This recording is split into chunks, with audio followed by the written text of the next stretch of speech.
General Syed Asim Munir شاہ صاحب نے سب سے پہلے تو جو ہی چارج سنبھالا ہے تو ہر 4 اطراف ملک کی سرحدوں کا دورہ کیا ہے اور سرحدوں پہ کھڑے جوانوں کے ساتھ جا کر ملاقات بھی کی ہے، ان کے ساتھ وقت گزارا ہے، ان کے ساتھ کھلے آسمان کے نیچے میسوں پہ سپاہی کے ساتھ بیٹھ کر کھانا کھا کر جہاں اپنی عزت میں انہیں اضافہ کیا ہے وہاں سپاہی کا مورال بھی بلند ہوا ہے۔ یہ بہت اچھا اقدام ہے، ہم army chief general Syed Asim Munir صاحب کو سیلوٹ کرتے ہیں۔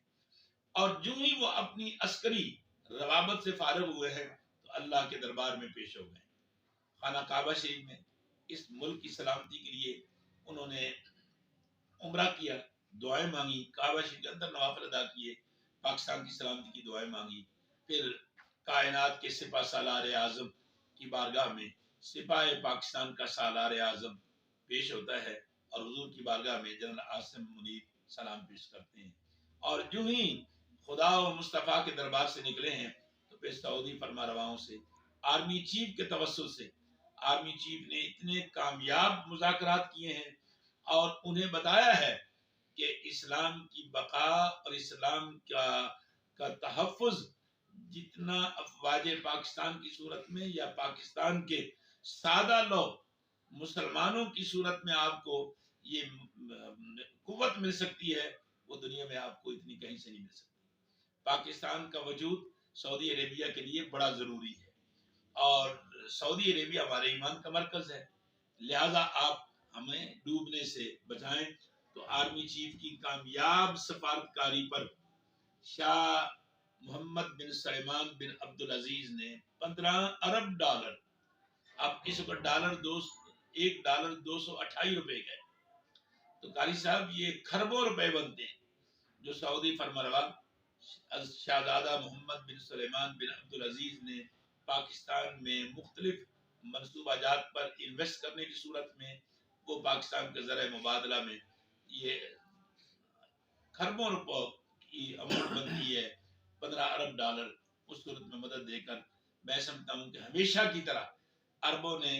شہزادوں نے، سعودی عرب کے بادشاہوں نے اپنے قول کو سچا ثابت کیا ہے۔ جو شاہ عبداللہ مرحوم کہتے تھے، شاہ فیصل شہید نے جملے کی بنیاد رکھی تھی کہ پاکستان ہمارا دوسرا گھر ہے، وہ اس گھر کے چراغوں کو بجھنے نہیں دیتے، وہ ہمیشہ قربانیاں دیتے ہیں، مگر افسوس کہ ان کی دی ہوئی مدد، ان کی دی ہوئی امداد ہم کما حق کو اس ملک کی تعمیر کے لیے، اس کی صنعت کے لیے استعمال نہیں کرتے، اسے ہم اپنی عیش و عشرت پر خرچ کر کے تباہی اور بربادی کا سامان کرتے ہیں۔ رات کو ہی قاری صاحب کراچی کے ایک ڈپٹی کمشنر کے گھر پہ چھاپا پڑا ہے، 20 کروڑ ڈالر اس کے گھر سے رقم برآمد ہوئی، 20 کروڑ ڈالر ناظرین، اور 20 کروڑ پاکستانی کرنسی اس کے گھر سے پڑی اور بے بہا سونا اس کے گھر سے نکلا ہے۔ اب وہ 2 لاکھ روپے تنخواہ لینے والا ڈپٹی کمشنر اربوں روپوں کی کرنسی اپنے گھر میں چھپائے بیٹھا ہے۔ یہ ایک حال ہے، اگر ساروں کی تطہیر کی جائے تو نہ جانے کیا کیا اس ملک کے ان سپیروں سے نکلے، اور اگر اس ملک کا نظام حکمرانی درست ہو نا قاری صاحب تو یقین جانیے یہ ملک قرضے لینے والا نہیں تھا، یہ دینے والا تھا۔ جرمنی کو ہم نے قرضہ دیا ناظرین، آج جرمنی دنیا کی طاقتور ترین کرنسیوں میں ہے۔ سعودی عربیہ کو ابتدا میں ہم نے قرضہ دیا،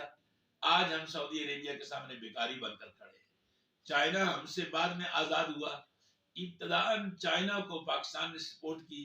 آج ہم چائنا کی طرف ڈوبتی ہوئی کشتی کو بچانے کے لیے للچائی نظروں سے دیکھ رہے ہیں۔ اور کئی ایسے ممالک ہیں جن کو پاکستان نے امداد دی ہے، آج پاکستان دنیا بھر سے امداد مانگ رہا ہے، تو وہ اتنا پیسہ پاکستان کا کہاں گیا؟ یہ ناقص ہماری جو انتظام حکمرانی تھی اس کی وجہ سے پاکستان آج تباہی اور بربادی کے دہانے پہ پہنچا ہے۔ جمہوریت ہمارے ملک کا حصہ ہے، ماشاء اللہ، اگرچہ ایک غیر قانونی عمل ہے، ہم اس کی حمایت نہیں کرتے کہ کہیں کوڈ آف کنڈکٹ لگے یا جمہوریت سے بغاوت کا ہم پہ داغ لگے، ہم جمہوریت کے حامی ہیں، مگر یہ کہنے سے بھی ہم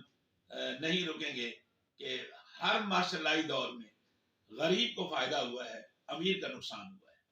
اور ہر جمہوری دور میں امیر امیر تر ہوا ہے اور غریب غریب تر ہوا ہے۔ اگر ہمارا نظام حکمرانی کا سب ٹھیک ہو جائے، مہنگائی کا طوفان بھی ختم ہو جائے گا، معیشت بھی بحال ہو جائے گی، اگر ہم اللہ اور اس کے رسول کی طرف رجوع کر لیں۔ میرا اللہ پاکستان کی حفاظت فرمائے، آمین، والسلام علیکم۔